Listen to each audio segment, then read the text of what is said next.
وإياكم من النار. الحمد لله. புகழ் அனைத்தும் ஏகவல்லோனாகிய அல்லாஹ்வுக்கே உரித்தாகுக.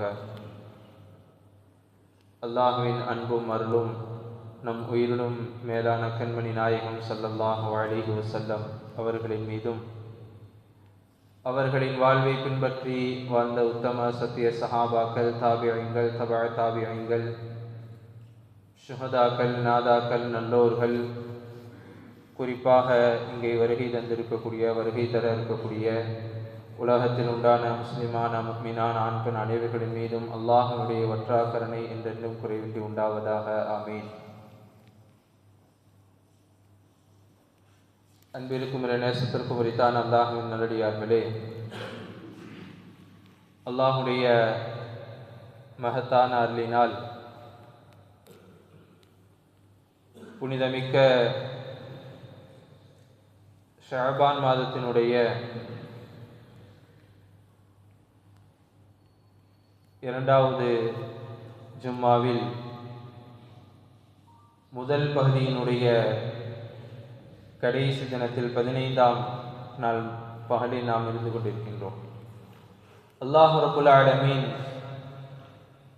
மனிதர்கள் வாழ்க்கையில் தேடுகின்ற நிம்மதி, மன அமைதி, சந்தோஷம் ஆகிய இந்த விஷயங்களை அல்லாஹ் ஜல்ல ஷானஹு தஆலா அவனை துதிப்பதிலே அல்லாஹ்வின் திக்ரில் வைத்துள்ளான் என்று அல்லாஹ் திருமறையில் நமக்கு சொல்லி காட்டுகின்றான். மனிதர்கள் தங்களின் வாழ்க்கையில் இந்த நிலைமையை, இந்த மன அமைதியை, சந்தோஷத்தை பல இடங்களில் தேடிக்கொண்டிருக்கின்றோம்.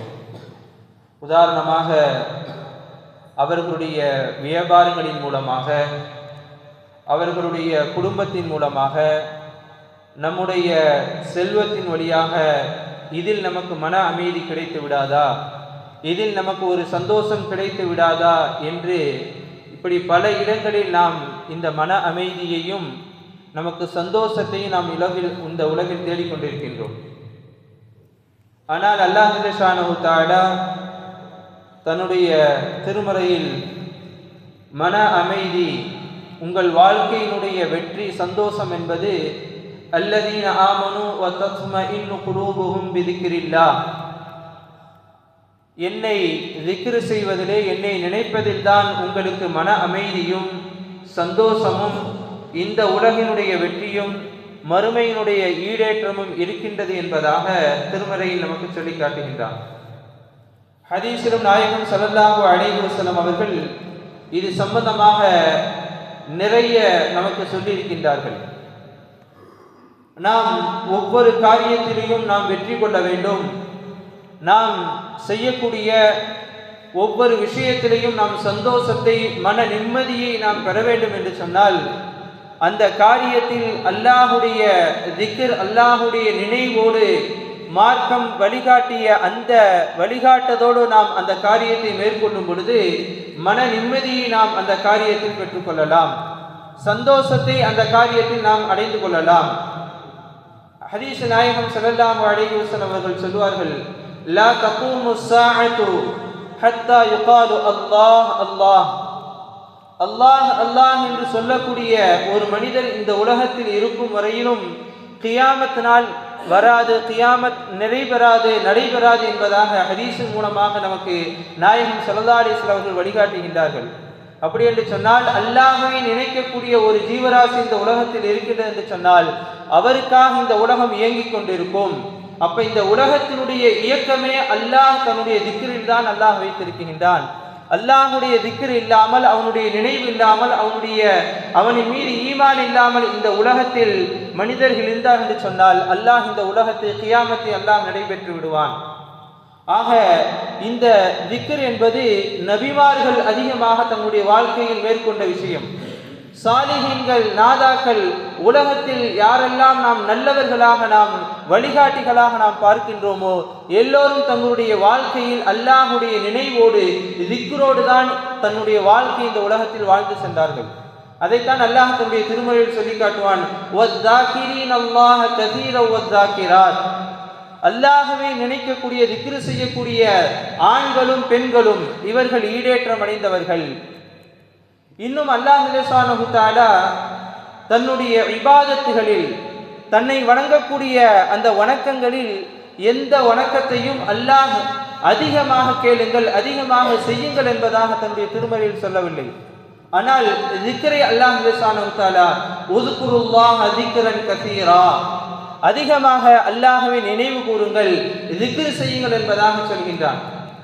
நாம் தொழுகின்றோம், அந்த தொழுகை சம்பந்தமாக அல்லாஹ் தன்னுடைய திருமறையில் சொல்லும்போது அகீமுஸ் ஸலாத்த, தொழுகையை நீங்கள் பேணுதலாக நிறைவேற்றுங்கள். நோன்பை பற்றி அல்லாஹ் சொல்லும் பொழுது கமா குத்திப அலைக்குமுஸ் ஸியாம், முந்திய சமூகத்திற்கு நோன்பு கடமையாக்கப்பட்டதை போன்று உங்களுக்கும் நோன்பை கடமையாக்குகின்றோம், அந்த ஒழுக்கத்தோடு நோன்பை நீங்கள் பேணுங்கள். ஜகாத்தை எடுக்கும் பொழுது அதை கணக்கு பார்த்து சரிவதை நீங்கள் நிறைவேற்றுங்கள். ஹஜ்ஜை நாம் பார்க்கும் பொழுது அல்லாஹிற்காக நீங்கள் ஹஜ்ஜை நிறைவேற்றுங்கள் என்பதாக தன்னுடைய இஸ்லாத்தினுடைய அந்த காரியங்களை எல்லாம், இபாதத்துகளை அல்லாஹ் வரிசைப்படுத்துவான். ஆனால் தன்னுடைய நினைவை அல்லாஹ் உஸ்குருல்லாஹ திக்ரன் கஸீரா, நீங்கள் அதிகமாக அல்லாஹ்வை நினைவு கூறுங்கள். ஏன் அல்லாஹ் தன்னுடைய திக்ரை நீங்கள் அதிகமாக நினைவு கூற வேண்டும் என்று சொல்வதற்கு முஃபஸ்ஸிரீன்கள் நமக்கு சொல்லி காட்டுவார்கள். அல்லாஹ்வை நாம் வணங்கக்கூடிய எந்த இபாதத்தும் சரி, அல்லாஹ்வுடைய திக்ருக்கு தான் எல்லா இபாதத்தும் இருக்கின்றது. தொழுகையை பற்றி அல்லாஹ் திருமறையில் சொல்லும் பொழுது அகிமிஸ் ஸலாத்த லிதிக்ரி, தொழுகையை நீங்கள் நிலைநாட்டுங்கள், தொழுகையை நீங்கள் பேணுங்கள். எதற்காக? என்னை நினைவு கூறுவதற்காக. இன்னும் ஹதீஸில் முஃபஸ்ஸிரீன்கள் சொல்வார்கள், ஹஜ்ஜை நீங்கள் எனக்காக நிறைவேற்றுங்கள். ஒருவருடைய ஹஜ் மக்பூலியத்தான ஹஜ்ஜிற்கு அடையாளமாக முஃபஸ்ஸிரீன்கள் இதை சொல்வார்கள். யார் ஒருவர் ஹஜ் செய்ததற்கு பிறகு, அந்த அமலுக்கு பிறகு அவருடைய வாழ்க்கையில் அல்லாஹ்வுடைய திக்ர் அதிகமாக இருக்கின்றதோ அவருடைய ஹஜ் மக்பூலானதற்கு அடையாளம் என்பதாக அந்த அல்லாஹ்வுடைய திக்ரை அவர்கள் அடையாளமாக வைப்பார்கள். காரணம், திக்ர் என்று சொன்னால் நாம் நினைப்பதை போன்று தொழுகைக்கு பிறகு சுப்ஹானல்லாஹ் அல்ஹம்துலில்லாஹ் அல்லாஹ் அக்பர் என்று சொல்லக்கூடிய இது மாத்திரம் திக்ர் அல்ல.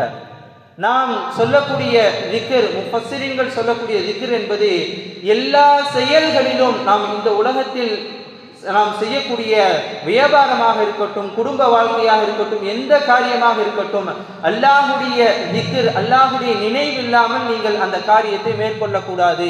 அல்லாஹ்வுடைய நினைவோடு மேற்கொள்ள வேண்டும் என்பதைத்தான் திக்ர் என்பதாக முஃபஸ்ஸிரீன்கள் சொல்லித் தருவார்கள்.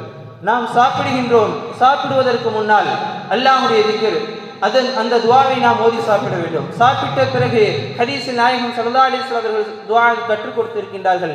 அந்த துஆவை சொல்வது இது திக்ர். நாம் பள்ளிவாசலுக்குள் உள்ளே வருகின்றோம், அதற்காக ஓதக்கூடிய அந்த திக்ர், அந்த துஆவை நாம் ஓதுவது. நாம் பள்ளியை விட்டு வெளியே செல்கின்றோம், அந்த திக்ர். நாம் செப்பல் அணிகின்றோம், காலணி அணிகின்றோம், அப்பொழுது என்ன திக்ர் நமக்கு ஹதீஸில் சொல்லப்பட்டிருக்கின்ற அந்த துஆவை மேற்கொள்வது. நாம் வீட்டை விட்டு வெளியே கிளம்புகின்றோம். இப்படி எல்லா காரியத்திலும், எல்லா நிலைகளிலும் அல்லாஹ்வுடைய அந்த திக்ர் என்பது அவன் ஹதீஸில் சொல்லித்தரப்பட்ட அந்த துஆக்களை, அந்த சுன்னத்தான துஆக்களை நாம் மேற்கொள்வது, அதுதான் திக்ர். அந்த ஒவ்வொரு நேரத்திலும் அல்லாஹ்வை திக்ர் செய்ய வேண்டும். ஆகவேதான் நாம் துஆக்களில் பார்க்கலாம், எல்லா நிலைகளிலும் அல்லாஹ்வை திக்ர் செய்ய வேண்டும். இதற்கென்று நாம் ஒழுவோடு இருக்க வேண்டும், அல்லது நாம் உட்கார்ந்து இருக்க வேண்டும், கிப்லாவை முன்னோக்கி இருக்க வேண்டும் என்று எந்த கட்டாயமும் கிடையாது. ஆனால் அப்படி முன்னோக்கி நாம் அதபாக செய்வது என்பது அது ஒழுக்கம், அது சிறந்தது. ஆனால் திக்ரு செய்வது என்பது நாம் நடந்து கொண்டே திக்ரு செய்யலாம். நாம் படுத்திருந்தாலும் படுத்த நிலையில் நாம் திக்ரு செய்யலாம். நாம் சாப்பிட்டு ஏதாவது கடையில் வியாபாரம் செய்து கொண்டிருக்கின்றோம், வியாபாரத்தின் போது நாம் திக்ரு செய்யலாம். திக்ரு என்பதற்கு கால நேரம் கிடையாது. எல்லா இடங்களிலும், எல்லா நேரங்களிலும் அல்லாஹ்வுடைய திக்ரோடு நம்முடைய வாழ்க்கையை நாம் இணைத்துக் கொள்ளலாம். ஆகவேதான் நாம் பாத்ரூம் செல்லும் பொழுது, அதிலிருந்து வெளியே வரும் பொழுது துஆ ஹதீஸில் இருக்கும், குஃப்ரானக குஃப்ரானக அல்ஹம்துலில்லாஹில்லதி அஸ்ஹப அன்னில் அதா வ ஆஃபானி. யா அல்லாஹ், எனக்கு துன்புறுத்தக்கூடிய, எனக்கு நோவினை தரக்கூடிய நஜீஸை என்னிலிருந்து வெளியாக்கினாயே, நீ என்னுடைய பாவத்தை மன்னிப்பாயாக. எதற்காக நாயகம் ஸல்லல்லாஹு அலைஹி வஸல்லம் அவங்க குஃப்ரானக் என்று சொன்னால், இந்த கொஞ்ச சிறிது நேரத்தில் உன்னுடைய திக்ர் இல்லாமல், அங்கு அல்லாஹ்வுடைய திக்ர் நாம் எதையும் மேற்கொள்ள முடியாது. உன்னுடைய திக்ர் இல்லாமல் இந்த இடத்தில் நான் கழித்து விட்டேன், ஆகவே என்னை மன்னித்துக் கொள்வாயாக என்ற அந்த குஃப்ரானக துஆவை நாயகம் ஸல்லல்லாஹு அலைஹி வஸல்லம் அவர்கள் சொன்னதாக நமக்கு வழிகாட்டி ஹதீஸிலே தந்திருக்கின்றார்கள் முஹத்திஸீன்கள். இன்னும் சிறுநீர் கழிக்கின்றோம், அதை கழித்ததற்கு பிறகு வருகின்றோம். அல்லாஹ் அந்த சிறுநீர் கழிப்பது எவ்வளவு பெரிய நியாமத்தாக வைத்திருக்கின்றார் என்று சொன்னால், அதில் கஷ்டப்படக்கூடிய, அதில் சிரமப்படக்கூடியவர்களிடத்தில் கேட்டால் தெரியும் அது எவ்வளவு பெரிய பாக்கியம், எவ்வளவு பெரிய அல்லாஹ்வுடைய நியாமத் என்பதாக புரிந்து கொள்ள முடியும்.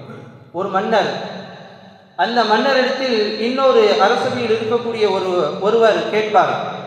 நல்ல அவர்களிடத்தில் நல்ல உங்களை அந்த அரசரை காட்டிலும் ஒரு பதவியில் இருக்கக்கூடிய, அவருடைய சொல்லை கேட்டு நடக்கக்கூடிய, உங்களை விட பவரில் இருக்கக்கூடிய அந்த அரசர் ஹாரூன் ரஷீத் பாதுஷா, அவரிடத்தில் ஒருவர் கேட்பார்கள், உங்களை காட்டிலும் உங்களுக்கு நிகராக உங்களை அடக்கி ஆளக்கூடிய ஒரு மனிதரிடத்தில் ஒரு டம்ளர் தண்ணீர் இருக்கின்றது, அந்த தண்ணீரை நீங்கள் அவரிடத்தில் வாங்க வேண்டும் என்று சொன்னால் அவர் சொல்வதற்கு நீங்கள் கட்டுப்பட்டுதான் ஆக வேண்டும். அப்படி என்று சொன்னால் நீங்கள் அதற்காக என்ன விலை கொடுப்பீர்கள் என்பதாக சொல்லும் பொழுது, நான் என்னுடைய அந்த அரை டம்ளர் தண்ணீருக்காக, என்னுடைய தாகத்தை தணிப்பதற்காக என்னுடைய ஆட்சியில் பாதியை நான் தந்து விடுவேன்.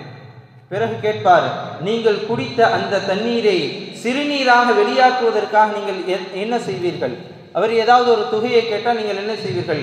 என்னுடைய முழு ஆட்சியையும் நான் தந்து விடுவேன். அப்படி என்று சொன்னால் மனித இந்த வாழ்க்கையில் எவ்வளவு பெரிய நாம் செல்வந்தர்களாக நாம் அரசாட்சியில் இருந்தாலும் ஒரு மிடர் தண்ணீரில் அல்லாஹ் மனிதனுடைய வாழ்க்கையை வைத்திருக்கின்றான்.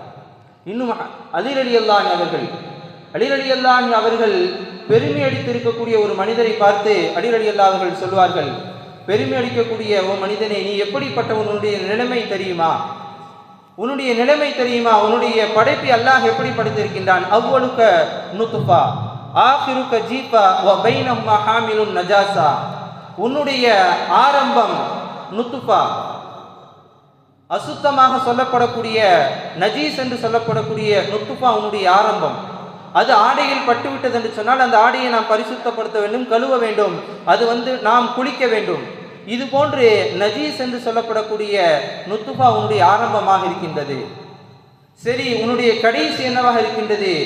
ஜீபா, நாம் கூட மையத் என்பதாக சொல்வோம். உடலிலிருந்து ரூஹ் சென்று விட்டால் மையத் என்பதாக சொல்வோம். அவருக்கு நாம் வைத்த பெயர்களின் மூலமாக அப்துல்லா, அப்துல் ரஹ்மான் என்பதாக நாம் சொல்ல மாட்டோம். மாறாக இந்த ஜனாசாவை எப்படி எடுக்கிறீங்க, மையத் எப்போ எடுக்கிறீங்க? அப்படி உன்னுடைய ரூஹ் சென்று விட்டால் உன்னை மையத் எந்த அளவிற்கு என்று சொன்னால் பள்ளியினுடைய உள்பள்ளியில் கூட வைக்க மாட்டார்கள். உன்னுடைய அந்த ஜனாசாவை வெளியில் வைத்து தொழுகை வைப்பார்கள். அப்படியும் உள்ளே வைத்து விட்டாலும் நஜீஸ் என்பதற்காக, பட்டுவிடக்கூடாது என்பதற்காக விரிப்புகளை விரித்து உன்னை வைப்பார்கள்.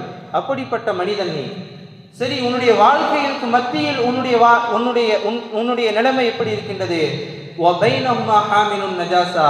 இந்த இரண்டுக்கு மத்தியிலும் நீ இந்த உலகத்தில் நஜாசத்தை, நஜீஸை, அசுத்தத்தை சுமந்து வாழ்ந்து கொண்டிருக்கின்றாய். இப்படி நிலைமையில் நீ பெருமை கொள்கின்றாயா என்று அலியின் கர்ரமல்லாஹு வஜ்ஹு அவர்கள் பெருமை அடிக்கக்கூடிய ஒரு மனிதனை பார்த்து சொல்வார்கள். இதை நான் சொல்லக்கூடிய விஷயம் என்னவென்று சொன்னால், நாம் இந்த உலகத்தில் எவ்வளவு பெரிய ஆளாக இருக்கலாம், ஆனால் அல்லாஹ் நாடினால் நம்முடைய நிலைமையை சற்று நேரத்தில் மாற்றி விடுவான். காரணம், மனிதன் அல்லாஹ் தன்னுடைய நாடிய விதத்தில் இந்த மனிதனை அல்லாஹ் மாற்றி விடுவான். ஒருவன் மிகப்பெரிய உயரத்தில் இருப்பான், அல்லாஹுடைய திக்ர் இல்லாமல் பெருமை அடித்தவனாக இருந்தால் அவனுடைய நிலைமையை அல்லாஹ் மாற்றி விடுவான். இது அல்லாஹ் நமக்கு செய்திருக்கக்கூடிய மிகப்பெரிய ஒரு நியாமத். உடல் ஆரோக்கியம், சிறுநீர் சரியாக நம்முடைய உடலிலிருந்து வெளியாகுவது மிகப்பெரிய ஒரு ஆஃபியத், உடல் ஆரோக்கியம். ஒரு அறிஞர் சொல்வார், எந்த அளவிற்கு என்று சொன்னால், ஒரு இரும்பு அதை நாம் கோணி விட்டோம், அது கோணி விட்டது என்று சொன்னால் அது ஒரு ஆயுதமாக நாம் பயன்படும். ஒரு யானையை அடக்குவதற்கு ஒரு ஆயுதமாக பயன்படுத்தலாம். கரும்பு அது நனைந்து விட்டது என்று சொன்னால் அதனுடைய சுவையோ இனிமை மாறாது. ஆனால் மனிதனுடைய உடலிலிருந்து ஒரு நரம்பை அல்லாஹ் இழுத்து விட்டார் என்று சொன்னால் அவனுடைய நிலைமை மாறிவிடும். எத்துணை நரம்புகளை அல்லாஹ் நம்முடைய உடல்களில் வைத்து அல்லாஹ் நம்மை செயல்படுத்தி கொண்டிருக்கின்றான். ஆகவே பெருமை, நாம் உயர்ந்தத்தில் இருக்கின்றோம் என்பதாக நாம் நினைக்கக்கூடாது. அல்லாஹுடைய திக்ரோடு உங்களை நீங்கள் வைத்துக் கொள்ளுங்கள். அதிலும் அல்லாஹ் ஸுப்ஹானஹு வ தஆலா அவனுடைய திக்ரு செய்வதற்காக உலகத்தில் பல லட்சோப லட்ச விஷயங்களை நமக்கு கண் முன்னால் நம்முடைய வாழ்க்கையில் அல்லாஹ் வைத்திருக்கின்றான். ஹதீஸில் வரும், இதா சமிஅ சியாஹத் தீகி, நீங்கள் சேவலுடைய சப்தத்தை கேட்டால், நீங்கள் சேவலுடைய சப்தத்தை கேட்டால் ஃபஸ்அலுல்லாஹ மின் ஃபضலிஹி, அல்லாஹ்விடத்தில் அவனுடைய அருளை நீங்கள் கேளுங்கள். காரணம் ஃபஇன்னஹா ரஅத் மலகன், அது மலக்கை பார்த்ததின் காரணமாகத்தான் கூச்சலிடுகின்றது, சப்தமிடுகின்றது. ஆகவே சேவல் கூவுவதை நீங்கள் கேட்டால் நீங்கள் அல்லாஹுடைய அருளை நீங்கள் அவனிடத்தில் கேளுங்கள். அதை நாயகம் ஸல்லல்லாஹு அலைஹி வஸல்லம் ஹதீஸில் சொல்வார்கள், இதா சமிஅத நஹீகல் ஹிமார், கழுதையினுடைய அந்த கனைக்கும் சத்தத்தை கேட்டால் ஃபதஅவ்வது பில்லாஹி மினஷ் ஷைத்தானிர் ரஜீம், அல்லாஹ்விடத்தில் ஷைத்தானை விட்டு நீங்கள் பாதுகாப்பு தேடுங்கள். ஆக உலகத்தில் ஒரு கழுதையினுடைய சப்தத்தின் மூலமாக கூட என்னை நீ நினைவு கூறு. ஒரு சேவலுடைய சப்தத்தை கேட்கும் பொழுது கூட என்னை நீ நினைவு கூற வேண்டும். ஏன் குர்ஆனில் அல்லாஹ் சொல்வான், வயுஸப்பிஹு ர்ரஅது, இடி அல்லாஹ்வை துதிக்கின்றது. இடி நமக்கு வேணால் சப்தமாக இருக்கும், அந்த சப்தத்தின் மூலமாக நமக்கு அல்லாஹ் உணர்த்துகின்றான். இடி உங்களுக்கு சப்தமாக தெரியும், என்னை இடியும் தஸ்பீஹ் செய்கின்றது. இன்னும் தெளிவாக அல்லாஹ் திருமறையில் இன்னொரு இடத்தில் சொல்வான், வஇம் மின் ஷைஇன் இல்லா யுஸப்பிஹு பிஹம்திஹி வலாக்கின் லா தஃகஹூன தஸ்பீஹஹும் இல்லா கலீலா. உலகத்தில் இருக்கக்கூடிய எல்லா ஜீவராசிகளையும் அல்லாஹ்வை திக்ர் செய்கின்றது, அல்லாஹ்வுடைய நினைவோடு இருக்கின்றது. இருந்தாலும் அதில் சிலதை உங்களால் விளங்கிக் கொள்ள முடியாது என்பதாக அல்லாஹ் சொல்கின்றான். அப்ப மனித சமூகத்தை தாண்டி மிருகங்கள், மற்ற ஜீவராசிகள் நாம் கிடைக்கின்றது என்பதாக நினைப்போம். ஆனால் ஒரு சப்தம் விடுகின்றது என்பதாக நினைப்போம். அல்லாஹ்வே திக்ர் செய்கின்றது. இந்த திக்ரின் மூலமாகத்தான் அல்லாஹ் நம்முடைய அந்தஸ்துகளையும் நம்முடைய பதவிகளையும் நம்முடைய சந்தோஷ மன நிம்மதிகளை அல்லாஹ் வைத்திருக்கின்றான். ஹஜ்ரத் இத்ரீஸ் அலைஹிஸ்ஸலாம் அவர்கள், ஒவ்வொரு நபிமார்களும் ஒவ்வொரு தொழில் செய்பவர்களாக இருப்பார்கள். ஆதம் அலைஹிஸ்ஸலாம் அவர்கள் விவசாயம் செய்யக்கூடியவர்களாக இருந்தார்கள். ஹஜ்ரத் மூசா அலைஹிஸ்ஸலாம் அவர்கள், ஹஜ்ரத் இத்ரீஸ் அலைஹிஸ்ஸலாம் அவர்கள் எந்த அளவிற்கு சொன்னால் தையரிலே மிகவும் பிரசித்தி பெற்றவர்களாக அல்லாஹ் அவர்களை ஏற்படுத்தி இருந்தார். ஆனால் அவர்கள் அந்த தொழிலை மேற்கொள்ளும் பொழுது ஹதீஸில் வருகின்றது, அவர்கள் எந்த தையலுக்காக நூல் கோர்த்தாலும் அல்லாஹ்வை தஸ்பீஹ் செய்த வண்ணமாகத்தான் கோர்ப்பார்கள். இதன் காரணமாக அல்லாஹ் எந்த அளவிற்கு என்று சொன்னால் வரஃபஅனாஹு மகானன் அலியா, அல்லாஹ் இந்த உலகத்திலேயே அல்லாஹ் அவர்களை உயர்த்தி விட்டான். உலகத்தில் அவருடைய கபரில் இல்லாமல் அல்லாஹ் உயர்த்தி 4வது வானத்தில் இத்ரீஸ் அலைஹிஸ்ஸலாம் அவர்கள் இருக்கின்றார்கள். அங்கு அவர்களுடைய உயிர் கைப்பற்றப்படுகின்றது. காரணம் ஹதீஸில் சொல்லப்படுகின்றது, அல்லாஹுடைய திக்ரோடு தன்னுடைய வாழ்க்கையை இந்த உலகத்தில் அவர்கள் கழித்தார்கள். அந்த அளவிற்கு நாம் அல்லாஹுடைய திக்ரோடு இருக்கும் பொழுது எல்லா நிலைமைகளிலும் சரி, நாம் கடை வீதியில் இருக்கின்றோம், நாம் கடையில் இருக்கின்றோம், வியாபாரம் செய்கின்றோம், அந்த நேரத்திலும் நாம் அல்லாஹ் அல்லாஹ் இந்த தஸ்பீகை செய்து கொண்டே இருக்கலாம். இந்த தஸ்பீகளை நாம் முன் சென்ற காலங்களில் செய்தாலும் கூட இப்பொழுது இருக்கக்கூடிய இந்த காலகட்டம், இதை நாம் அடுத்து இருக்கக்கூடிய ரமலானுடைய காலகட்டம், அதிகமாக சின்ன சின்ன தஸ்பீகளை நாம் தெரிந்து வைத்திருக்க வேண்டும். துஆக்களை தெரிந்து வைத்து நாம் செய்யக்கூடிய ஒவ்வொரு அமலுக்கும் பல நன்மைகளாக 170 நன்மைகளாக நாம் பெறக்கூடிய மாதத்தை அடைய இருக்கின்றோம். ஆகவே அந்த மாதத்திலாவது குறைந்த அளவுக்கு இன்றிலிருந்து நாம் ஒவ்வொரு சாப்பிடுவதற்கு முன்னால் என்ன துஆக்களை ஓத வேண்டும். இது ஒரு திக்ர். எல்லா துஆக்களையும் எல்லா திக்ர்களையும் நாம் மனனம் செய்து வைத்திருக்க வேண்டும். அதற்கு அஹ்மது இப்னு ஹம்பல் ரஹ்மத்துல்லாஹி அலைஹி அவர்கள் மிகப்பெரிய முஹத்தீஸ், ஃபகீஹ், 4 இமாம்களில் மிகப்பெரியவர்கள், பல லட்சம் ஹதீஸ்களை மனனம் செய்தவர்கள். அவர்கள் பிரயாணத்திற்காக ஒரு பிரயாணம் செய்யும் பொழுது அன்றைய தினத்தில் இரவு நேரத்தில் எங்காவது ஓய்வு எடுத்து விட்டு செல்வார்கள்.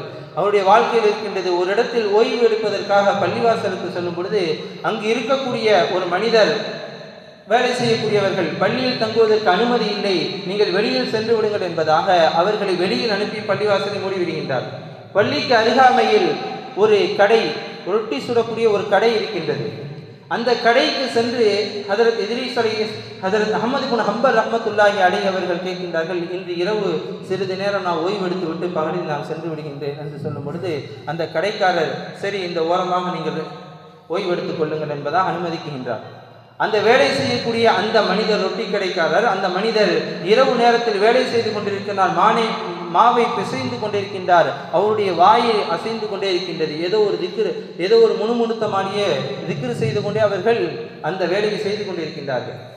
உடனே ஹஜரத் அஹ்மத் பின் ஹம்பல் ரஹ்மத்துல்லாஹி அவர்களிடத்தில் கேட்கின்றார்கள், சுபஹானல்லாஹ், எவ்வளவு பெரிய பாக்கியம்! நீங்கள் வேலை செய்து கொண்டிருக்கும் பொழுதும் கூட அல்லாஹ்வை திக்ரு செய்த வண்ணமாக உங்களுடைய வாயின் முனங்களை நான் கேட்டேன். நீங்கள் இப்படி திக்ரு செய்கின்றீர்களே. குர்ஆனிலும் ஹதீஸிலும் யார் அல்லாஹ்வுடைய திக்ரோடு நினைவோடு இருக்கின்றார்களோ என்ன தரஜாக்கள், என்ன அந்தஸ்து என்பதாக நிறைய இருக்கின்றது. நீங்கள் உங்களுடைய வாழ்க்கையில் இந்த திக்ரின் மூலமாக அனுபவமாக நீங்கள் என்ன பிரயோஜனத்தை பெற்றுள்ளீர்கள்? இந்த எல்லா நிலைகளிலும் நீங்கள் திக்ர் ஓதுகின்றீர்கள். அல்லாஹ் குர்ஆனிலும் ஹதீஸிலும் நிறைய சிறப்புகளை சொல்லியிருக்கிறார். உங்களுடைய வாழ்க்கையில் நீங்கள் என்ன பெற்றுக்கொண்டீர்கள் என்று சொல்லும் பொழுது அந்த கடைக்காரர் சொன்னார், அல்லாஹ் ஸுப்ஹானஹு வ தஆலா இதன் மூலமாக எந்த அளவிற்கு எனக்கு இதன் மூலமாக எனது வாழ்வில் அல்லாஹ் உயர்த்தினார் என்று சொன்னால், மா தஅவுது இல்லா முஸ்தஜாபா, நான் எந்த துஆ செய்தாலும் அல்லாஹ் இந்த உலகத்தில் எனக்கு என்னுடைய அந்த எண்ணத்தை நிறைவேற்றி கொடுப்பான். மன நிம்மதியோடு நான் உலகத்தில் வாழ்கின்றேன். அதற்கு பிறகு இல்லா தஅவத்து வாஹிதா, ஆனால் ஒரே ஒரு துவா பல நாட்களாக நான் அல்லாஹ்விடத்தில் கேட்கின்றேன், இதுவரைக்கும் அல்லாஹ் எனக்கு கொடுக்கவில்லை, ஆனால் கொடுப்பான் என்ற நம்பிக்கை இருக்கின்றது என்று சொல்லும் பொழுது அது என்ன என்பதாக சொல்லும் பொழுது, உலகம் முழுக்க அஹ்மது பின் ஹம்பல் மிகப்பெரிய ஒரு அறிஞர் என்பதாக உலகம் முழுக்க பேசுகின்றார்கள். அந்த அறிஞரை நான் கண்கூடாக பார்க்க வேண்டும், அவர்களிடத்தில் முசாபஹா செய்ய வேண்டும், அவர்களை சந்திக்க வேண்டும் என்ற எண்ணம் எனக்கு ஓடிக்கொண்டே இருக்கின்றது. அந்த ஒரு பாக்கியம் மட்டும் இதுவரைக்கும் என்னுடைய வாழ்க்கையில் நடைபெறவில்லை. இன்ஷா அல்லாஹ் நடைபெறும் என்னுடைய வாழ்க்கையில் என்று சொல்லும் பொழுது அழுத வண்ணமாக ஹஜரத் அஹ்மது பின் ஹம்பல் ரஹ்மத்துல்லாஹி அவர்கள் கையை அணைத்து சொன்னார்கள், அல்லாஹ் தான் என்னை மஸ்ஜிதிலிருந்தும் வெளியேற்றி உன்னுடைய கடைக்கு நுழைய வைத்து விட்டான், நான் தான் அஹ்மது பின் ஹம்பல் என்பதாக அவர்கள் சொல்வார்கள். ஆக அல்லாஹுடைய திக்ரோடு எல்லா நிலைமைகளிலும் அல்லாஹ் தன்னுடைய திருமறையில் சொல்லும்போது ஃபத்குருல்லாஹ் கியாம வ குஊத வ அலா ஜுனூபிக்கும், நின்ற நிலையிலும் உட்கார்ந்த நிலையிலும் படுத்த நிலையிலும் எல்லா நிலைகளிலும் நீங்கள் நினைவு கூறுங்கள். ஆக அல்லாஹுடைய நினைவை நாம் அதிகமாக நம்முடைய வாழ்க்கையை நாம் ஏந்தியிருப்போம். நம்முடைய மன சஞ்சலங்கள், மன நிம்மதிகள், சந்தோஷங்களை அதன் மூலமாக நாம் பெற்றிடுவோம்.